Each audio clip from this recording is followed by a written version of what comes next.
All right, guys, so we're at the 2025 Isuzu MU-X launch. And the question arises, has Isuzu addressed all the feedback from its customers to make this MU-X a top contender?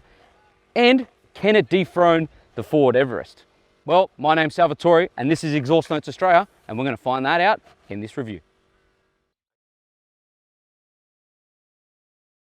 All right, guys, so I made sure I got the X-Terrain to showcase to you guys the top tier model, because at the end of the day, I personally think it's the best looking.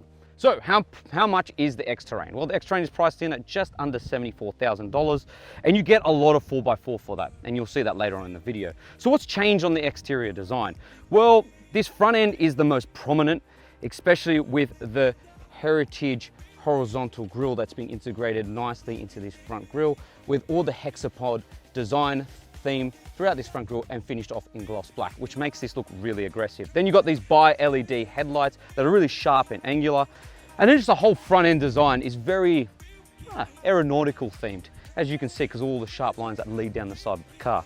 Then you've got these gloss black wheel arches. You've got the X-Terrain down the side here, gloss black door mirrors, side steps, and even roof rails.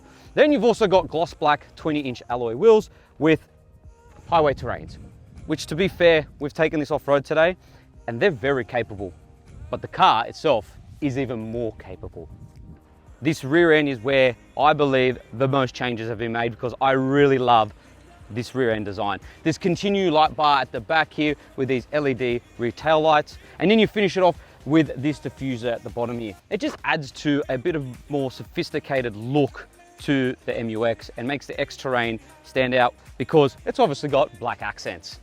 But big question is, what's the boot capacity like? Because this is a family car. It's automatic, which is great. So with the back seats down, you just have under 2,200 litres of boot capacity. And then once you bring them up, you have just under around about 350 litres of boot capacity, which is pretty decent with a big family SUV like this. Towing capacity, around about 3.5 tons. But for more comprehensive 4x4 information, we're going to interview Matt. So let's do that. All right, guys, so this is Matt. So Matt, tell us a bit about yourself and what your role is with Isuzu. So I get to wear quite a few hats with Isuzu. I am one of their lead iVenture Club trainers. So we facilitate a lot of the four-wheel drive courses on behalf of Isuzu. And we also built up from the ground the towing course for the Isuzu iVenture Club as well. We've been running that since 2019. Once upon a time, I was part of the Team DMAX stunt driving team. Ah, that's cool. And nowadays, I also own and operate the Iron Summit, which is the world's steepest four-wheel drive ramp. It's obviously sponsored by Isuzu, so we'll see that at all the four-wheel drive caravan camping shows this year. Oh, that's mad. So I want to ask you a few questions about this. For starters, we just did the off-road course, guys, and I'm not the most experienced 4x4 expert, right? But you mentioned this before about the rough terrain mode. I want you to go through that, because that mode is insane. I think sticking to like the identity of Isuzu, they don't ever want to touch technology until they can do it properly. Yep. And they always want to bring it back to that user level where it's super easy, super intuitive to use. So how easy is just one button? And then all of a sudden you've got just the most comprehensive, ready to go off-road traction control at a moment's notice. And it works in the real world. Yeah, it was so easy to drive up that very sketchy course we had, which I was soiling myself. If you didn't have that reaction, I'd be disappointed. We picked those tracks out going, oh, we're pushing the limits here. We're pushing the limits here. So that is amazing, because guys, it is a 4x4, as you know. It's got a rear locking diff. It just is so capable and so easy to use. Yeah, we are having to change our style of driving. So, you know, the moment you have a mishap or something goes wrong four-wheel driving, your natural reaction is to sort of ease off everything. You know, get off the gas, slow the vehicle down. Now we're recoaching you, keep that smooth, steady throttle applied, because you're telling the rough terrain to keep working. And if you need more traction, just squeeze a little bit more throttle, and the systems just figure things out in a fraction of a second. Because what does it do mechanically in the car? So if we look at what's happening, we've obviously got one wheel that's struggling for grip, so it's getting not only all this wheel spin, but it's getting all the power transferred through to it via the differential. And what we're going to do is add instantly braking force to that spinning wheel. It will add resistance, And by default now, the power transfers to the other wheel on that axle. Yep. And ideally that's the one on the ground with grip, and we just find positive drive on the way out. It's just nuts. And then you also had a little hidden secret about the car, about the back seats. There's lots of little secrets. I mean, how much time have you got? Yeah, well, let's go with the one you're telling me about, the third row. Well, they wanted to design these 7-seaters and a 3-row car to be fit for adults. So they have genuinely fit a 6-foot person in the front row, Yep. set the seat up nice and comfy. There is ample room for the second row to still be 6 foot and clearance between their knees and the back seat. Yep. But the third row also fits a 6-foot tall person. How they've done that, if you look at the arrangement on the middle row seat, Yeah. it's elevated and it creates this little pocket for your feet to live into, and it just buys you those few extra inches of leg space Yeah. that no one else on the market touches. Wow. And ground clearance. We are virtually some of the best in segment, and we're around that 240 mil mark of clearance. And on a pretty gnarly track like this, like we were using every last little bit of clearance underneath us. So if you were in anything else, you would have been bellowing out the whole way. Yeah, that's what I was noticing, is it was just tackling that course with ease. Yep, yep. Well guys, that's Matt. Thank you, Matt. Thank you so much. No worries, mate, thank you. We're gonna get back to it and we're gonna go check out the inside and what's been updated. So the interior, not a massive change from the previous generation, not as much change as the outside, but still, why change something if it's not broken? This interior still looks premium and it still looks really nice, especially in this X-Terrain model. You got the red stitching, you've also got red ambient lighting, and you got these beautiful red stitched leather seats, which are black, which I really do like. The piano black is a new element to the interior, which just adds a bit more flair and sophistication. The steering wheel is redesigned, really nice, leather, feels good in your hands. In terms of comfort, well, the seats are electronically adjustable. You've got dual climate controls with these toggle switches. Thank God, because modern cars now have a screen, and this actually is so much better when you're on the go. You also have heated seats for both outboard seats, 2 USB-C ports down here, a 12-volt socket, and that's it. In terms of updates for the infotainment screen, well, you have a 9-inch infotainment screen compared to the previous generation, and it's clear and it's crisp and it works so well. There are so many features on here designed for off-road enthusiasts. I love this mode here where you've got all the angles of the car, and then you've also got, well, slide across one more. Well, there it is. The tire pressure warning system. Now, that is what I'm going to come on to now, guys, is the tire pressure warning system is one of the greatest things about this car, and I love it. So, how this system works, unlike the previous generation, when you're inflating or deflating the tires, the car will tell you when to stop by signaling out on the outside with the blinkers, by blinking 3 times and beeping 3 times, which is so good. And it shows them individually, not all as a set, but individually, which I really do like. Then you've got all the angles of the car, which is really cool. And then you've got physical volume knobs and a tuner. Why so many manufacturers steer away from this, I don't know why, because this makes sense, again, while you're on the go. You also have Apple CarPlay and Android Auto, and the system itself works very well and it's very smooth. You also have a digital driver's display, right, which is very crisp and very fluent, which works really well on the go. Most of the stuff on here is transferred over here, especially the tire pressure warning system, which now doesn't take up the whole screen and moves to the side, so you can obviously look at other systems in play which you need to look at. Coming to the steering wheel. Now, part of the safety features, what they've done with the update is the cruise control. You can actually use it in stop-start traffic, which is so easy and convenient. In terms of the list of the safety features, go read my full written review to see that, because I don't want to bore you guys. This is a short review because we are at a launch. In terms of off-road modes, you come down here and you've got 2 high, 4 low. You've got your rear locking diff. You've got your rough terrain mode. You've got your hill descent, your traction control, and your parking sensors, all located in the middle console. In terms of storage, well, you got 2 cup holders here, a big enough center glove box, and big enough door bins for your personalized Isuzu water bottle.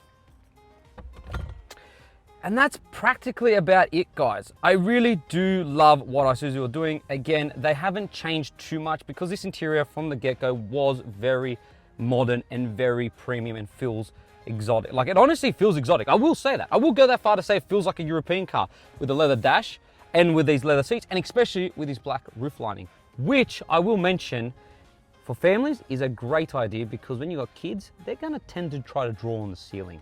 Speaking about kids, let's head to the back seats and see how practical that is for a family and if it ticks all the boxes needed to make this the best and most practical family SUV. Does the second row tick those final boxes when choosing a family SUV? And it does. And it does it so easily. Like Matt was saying, you can fit a 6-foot person back here easily with a 6-foot person at the front. This seat is in my driving position and I'm not even 6 foot, and I've got plenty of knee room, plenty of room to spread my feet under the seat in front, and plenty of headroom. Plus the car's wide enough to fit 3 people back here really comfortably. And there's plenty of storage compartments. You've got 2 cup holders here, a little pocket down here with 2 USB-C chargers, and big enough door bins, again, for your personalized Isuzu bottle. Plus, you got top tether points and ISOFIX anchor points for babies on both outboard seats. And you got integrated air vents to cool the back seats.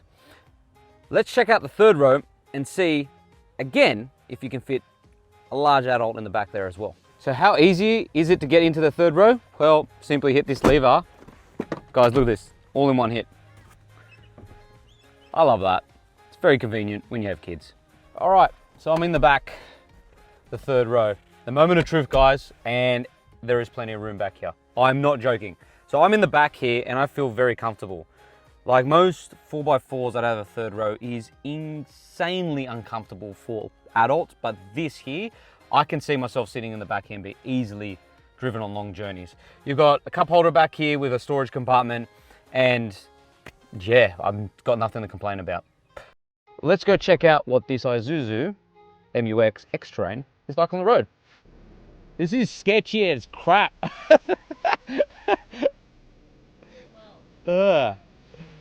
Wow. Am I going right hand? A little bit. Yep. Mate, I'm feeling very aware of what's going on. Yeah. Keep straight. Yep. Yep.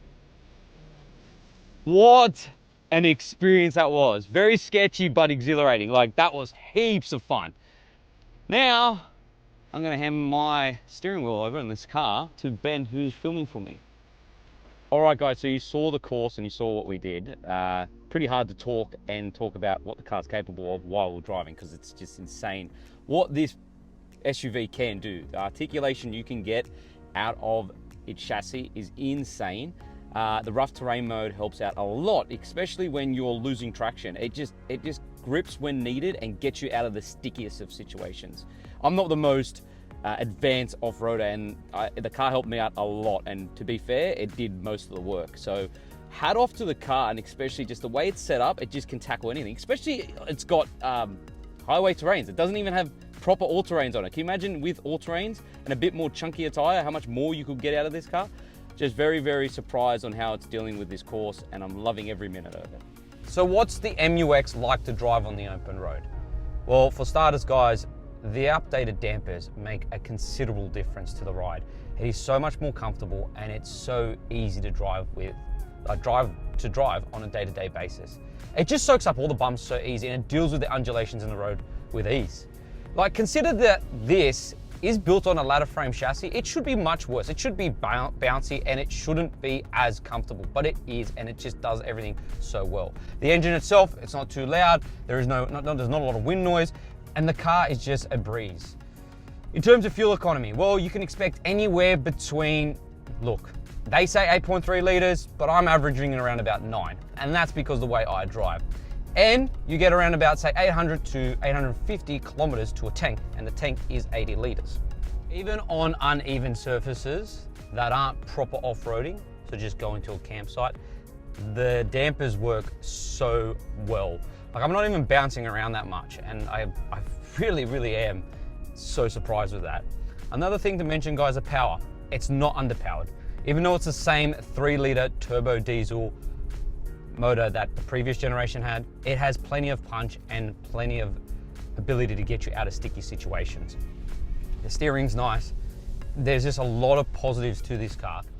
In this X-Terrain package, I honestly think this could be the top contender as the best family 4x4 out there on the market today. It just ticks a lot of boxes and it does it considerably well. I love the looks of it. I love the interior. I love the ride. And most of all, I love how easy it is to take off-road. Guys, this rough terrain mode makes someone like myself, who's not experienced as a 4x4 expert, an expert. I'm not kidding.